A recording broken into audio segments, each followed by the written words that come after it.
जय हिंद स्टूडेंट्स।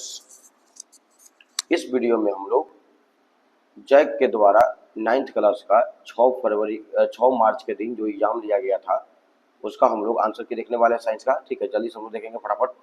ठीक है, आप लोग मिला लीजिए कौन कौन सा आपका आंसर हो जाएगा, सही कितना सही हो रहा है आपको कमेंट बॉक्स में जरूर लिखिएगा कि इसका कितना सही हुआ है 40 में। ठीक है, और आप लोग को इन्फॉर्मेशन दे दें कि और ये चैनल पर सभी को किसी प्रकार के एग्जाम का आंसर इस पर पहले जारी किया जाता है और आप तैयारी करने के लिए एमसीक्यू का इस चैनल को जो सब्सक्राइब कर लें ताकि आपको आगे एग्जाम में हेल्पफुल हो। चलिए आगे बढ़ते हैं क्वेश्चन की ओर। चलिए पहला क्वेश्चन है, पहला क्वेश्चन आपसे क्या कर रहा है देखिए ध्यान से। पहला क्वेश्चन कर आपसे कि अदिश राशि कौन है, अदिश राशि कौन है, इसलिए इस क्वेश्चन का ऑप्शन नंबर हो जाएगा कार्य। ठीक है, आगे चलते हैं क्वेश्चन नंबर 2 की ओर चलते हैं। क्वेश्चन नंबर 2, यह क्वेश्चन नंबर 2। एक कार 5 मिनट, एक कार की चाल 5 मिनट एक कार की चाल 5 सेकंड में 54 किलोमीटर प्रति घंटा से 90 किलोमीटर प्रति घंटा रहती है, कार का त्वरण है। इसका हो जाएगा ऑप्शन नंबर सी। ठीक है, क्वेश्चन नंबर 3 की ओर चलते हैं। क्वेश्चन नंबर 3 क्या कर रहा है, क्वेश्चन नंबर 3 यहाँ है, कर रहा है आपसे क्वेश्चन नंबर 3 कर रहा है कि कौन निम्न में से कौन समीकरण वेग और समीकरण समय के बीच सही संबंध करता है। v बराबर u plus T, option number A हो जाएगा। क्वेश्चन नंबर 3 का ए हो जाएगा। क्वेश्चन नंबर 4 की ओर चलते हैं जल्दी से फटाफट। ठीक है, क्वेश्चन नंबर 4 क्या कर रहा है, 4 कर आपसे कि बल की अवधारणा आधारित है, बल की अवधारणा आधारित है। ठीक है, क्या हो जाएगा इनमें सभी। क्वेश्चन का ऑप्शन नंबर डी सही हो जाएगा। क्वेश्चन नंबर 5 पे चलते हैं हम लोग। 5 क्या कर रहा है, द्रव्यमान और त्वरण के गुणनफल को क्या कहते हैं, बल कहते हैं। क्वेश्चन नंबर 5 का सी हो जाएगा। 6 की ओर चलते हैं। क्वेश्चन नंबर 6 क्या कर रहा है, पढ़िए, कर रहा है कि यदि कोई असंतुलित बल न लगे तो समतल पर चल रही गेंद की चाल क्या होगी, अचल रहेगी। छठा का ए हो जाएगा। एक बार क्वेश्चन नंबर 7 की ओर चलते हैं, फटाफट देखेंगे हम लोग। क्वेश्चन नंबर 7 क्या कर रहे हैं ध्यान देखिए, सार्वत्रिक गुरुत्वीय स्थिरांक को दर्शाते हैं, जी से दर्शाते हैं। ठीक है, इसलिए क्वेश्चन का ऑप्शन नंबर बी हो जाएगा। 8 की ओर चलते हैं, क्या कर रहा है, चंद्रमा पर 48 किलोमीटर द्रव्यमान का भार कितना हो जाएगा। 8वां का आंसर हो जाएगा आपका बी, 68.4 हो जाएगा न्यूटन। अगला क्वेश्चन चलते हैं 8वां के बाद 9 की ओर चलते हैं। 9 क्या कर रहा है, जूल मात्रक है, जूल किसका मात्रक है, जूल किसका मात्रक है। इस क्वेश्चन का ऑप्शन हो जाएगा जूल ऊर्जा का और कार्य का दोनों का, इसलिए इस क्वेश्चन का ऑप्शन सी सही हो जाएगा। क्वेश्चन नंबर 9 के बाद 10 की ओर चलते हैं। क्वेश्चन नंबर 10 क्या कर रहा है, पहाड़ पर के पत्थर में होती है स्थिति ऊर्जा। क्वेश्चन नंबर 10 खत्म हुआ। 11 की ओर चलते हैं। 11 क्या कर रहा है ध्यान देखेंगे, कर रहा है कि यदि 50 किलोग्राम वस्तु को ऊपर उठाने में 4900 जूल ऊर्जा व्यय हुई हो तो वस्तु कितने ऊंचाई तक उठाया गया है। ठीक है, इस क्वेश्चन का 11 का ऑप्शन नंबर हो जाएगा ऑप्शन नंबर डी, 10 मीटर। आगे चलते हैं 11 के बाद 12 की ओर चलते हैं। क्वेश्चन नंबर 12 क्या कर रहा है, यदि यदि किसी तरंग का आवर्तकाल 0.05 सेकंड हो तो उसकी आवृत्ति होगी। तो 12 का हो जाएगा ऑप्शन नंबर ए, 20 हर्ट्ज हो जाएगा। आगे चलते हैं क्वेश्चन नंबर 13 की ओर चलते हैं। ध्वनि का वेग अधिकतम होता है, ध्वनि का अधिकतम वेग होगा लोहा में, ठोस में अधिकतम होता है। ठीक है, ध्वनि का वेग अधिकतम होता है ठोस में, तो लोहा हो जाएगा इस क्वेश्चन का ऑप्शन। 14 नंबर क्वेश्चन नंबर 14 की ओर चलते हैं। 14 क्या करा ध्यान देखेंगे, कौन पदार्थ नहीं है, गन जो है पदार्थ नहीं है, कलम पेंसिल और ठंडा पेय सब पदार्थ है। 14 खत्म हो गया। 15 की ओर चलते हैं। 15 क्या करा है, किस स्केल में ताप ऋणात्मक और धनात्मक दोनों होते हैं, याद रखना है, डिग्री सेल्सियस में होते हैं। ठीक है, पास्कल और न्यूटन नहीं होता, केल्विन भी नहीं होता। ठीक है, केल्विन में केवल धनात्मक होता है, केल्विन में केवल धनात्मक होता है। आगे चलते हैं क्वेश्चन नंबर 15 का 16 की ओर चलते हैं। 16 क्या कर ध्यान देखिएगा, पदार्थ के कणों के बीच जो बल कार्य करता है उसे क्या कहते हैं, उसे कहता है आकर्षण बल कहते हैं। इस क्वेश्चन का ऑप्शन नंबर हो जाएगा, पदार्थ के कणों के बीच जो बल कार्य करता है उसको क्या कहते हैं हम लोग। 16 का आंसर नंबर ए हो जाएगा, आकर्षण बल कहते हैं। 17 की ओर चलते हैं। क्वेश्चन नंबर 17 क्या करा है, 17 करा वायु एक है मिश्रण है, वायु क्या है, मिश्रण है। आगे चलते 18 की ओर। 18 क्वेश्चन क्या करा फास्ट देखेंगे, कौन विषमांगी मिश्रण है, विषमांगी मिश्रण कौन है, डी, लकड़ी। इस क्वेश्चन का 18 का डी हो गया। 19 की ओर चलते हैं। 19 क्या है, 19 वाष्पन की प्रक्रिया से उत्पन्न होती है, वाष्पन की प्रक्रिया से ठंडक उत्पन्न होती है, शीतलता बोलते हैं इसको। 18 का 19 का बी हो जाएगा।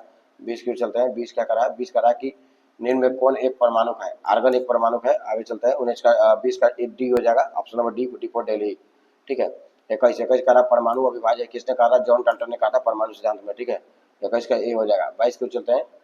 सोडियम के लिए प्रतीक चिन्ह है, सोडियम के लिए प्रतीक चिन्ह है, सोडियम के लिए प्रतीक चिन्ह है, प्रतीक चिन्ह सोडियम के लिए कौन सा, ऑप्शन नंबर डी हो जाएगा एन ए।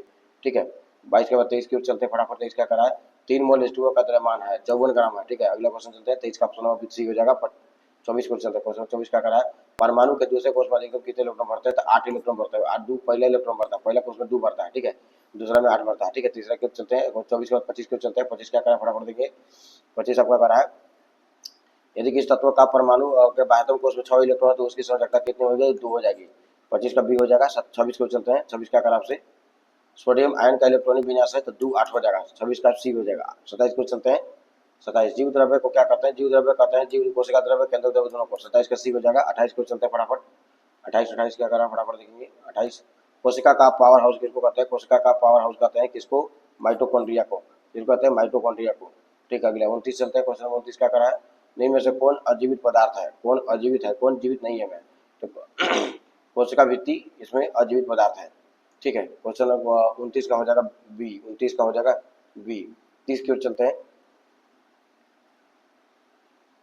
एक जंतु ऊतक है, एक जंतु ऊतक कौन सा है, पिथीलियम ऊतक, समझी ऊतक, पेशी ऊतक, डी हो जाएगा। इस क्वेश्चन का ऑप्शन कौन सी हो जाएगा, डी। ठीक है, 30 का ऑप्शन डी हो जाएगा। 31 की ओर चलते हैं। क्वेश्चन 31 का करा है,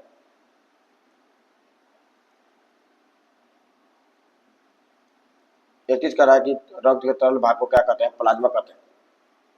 31 का ऑप्शन नंबर ए हो जाएगा। 32 की ओर चलते हैं। 32 तंत्रिका ऊतक की कोशिकाओं को कहते हैं, तंत्रिका कोशिका न्यूरॉन, या सी हो जाएगा, ऑप्शन सी हो जाएगा 32 का। 33 की ओर चलते हैं। 33 क्या करा है, 33 को देखें फटाफट। कोशिका एक लैटिन शब्द जिसका अर्थ है एक छोटा कमरा। ठीक है, 33 का बी हो जाएगा। अगला क्वेश्चन को चलते हैं 34 की ओर। 34 क्या करा है, जंतु कोशिका में कौन सा अंग उपस्थित नहीं होता है, जंतु कोशिका में प्लास्टिड उपस्थित नहीं होता है। ठीक है, आप लोगों को बता दें कि जो लोग चाय बने होंगे Aryabhatta classes by Angad sir, Aryabhatta classes by Angad sir को सभी लोग सब्सक्राइब जरूर करेंगे। ठीक है, जो चैनल बने हो चैनल को जो सब्सक्राइब करें ताकि आपको पहला वीडियो का पहला आप लोग को नोटिफिकेशन मिल जाए। जैसे मैं वीडियो अपलोड करूँ आप लोग को इसका नोटिफिकेशन मिल जाए। ठीक है, इस पर आपको 6 टू लेकर के BSc तक का क्लास कराया जाएगा। ठीक है, ठीक है, आप लोग के लिए बहुत बहुत ज़्यादा फायदेमंद ये चैनल है। ठीक है, सभी लोग जरूर सब्सक्राइब करेंगे चैनल को। ठीक है सर, 34 के बाद 35 को चलते हैं। 35 क्या करा है, 35 क्या करा है देखें ध्यान से। 35 का आपसे 35 का निम्न में से कौन एक कोशिकीय जीव, अमीबा, पैरामीशियम, बैक्टीरिया सब है। इस क्वेश्चन का ऑप्शन नंबर डी हो जाएगा। 35 का डी हो जाएगा इसका आंसर। 36 को चलते हैं। 36 क्या करा है ध्यान से देखेंगे। 36 रक्त है, रक्त क्या है, संयोजी ऊतक है, क्या है, संयोजी ऊतक है। ठीक है, 36 का ए हो जाएगा। 36 का हो जाएगा आंसर। 37 को चलते हैं। 37 क्या करा है, 37 ऊपर में है, 37 यहाँ है, 37। मांसपेशियों को हड्डियों से जोड़ने वाला ऊतक क्या होता है, मांसपेशियों को हड्डियों से जोड़ने वाला ऊतक क्या होता है, कंडरा होता है। इस क्वेश्चन का ऑप्शन नंबर बी हो जाएगा। ठीक है, 37 का बी हो जाएगा। 38 को चलते हैं। 38 क्या करा है, 38 सब्जियां मसाले तथा फलों से हमें क्या प्राप्त होती है। ठीक है, 38 का ऑप्शन नंबर सी हो जाएगा। ए और बी दोनों विटामिन और खनिज दोनों होते हैं, लवण प्राप्त होता है। ठीक है, 39 को 39 चलेंगे। क्वेश्चन 39 क्या करा है, 39 करा आपसे। 39 में देखिए थोड़ा सा, इन्हीं में से कौन सी मछली जल की सतह पर अपना भोजन प्राप्त करती है, कतला। 39 का ऑप्शन नंबर ए हो जाएगा। 40 क्वेश्चन पे चलेंगे हम लोग। ठीक है, 40 क्वेश्चन क्या करा है, देसी नस्ल की गाय है, देसी नस्ल की गाय कौन है, ऑप्शन नंबर सी सही हो जाएगा, रेड और सिंधी और साहिवाल। ठीक है, थैंक्स फॉर वॉचिंग। सभी लोग चैनल को जो सब्सक्राइब कर लेंगे। तब तक मिलते हैं नेक्स्ट वीडियो में, तब तक अपना ख्याल रखें। जय हिंद।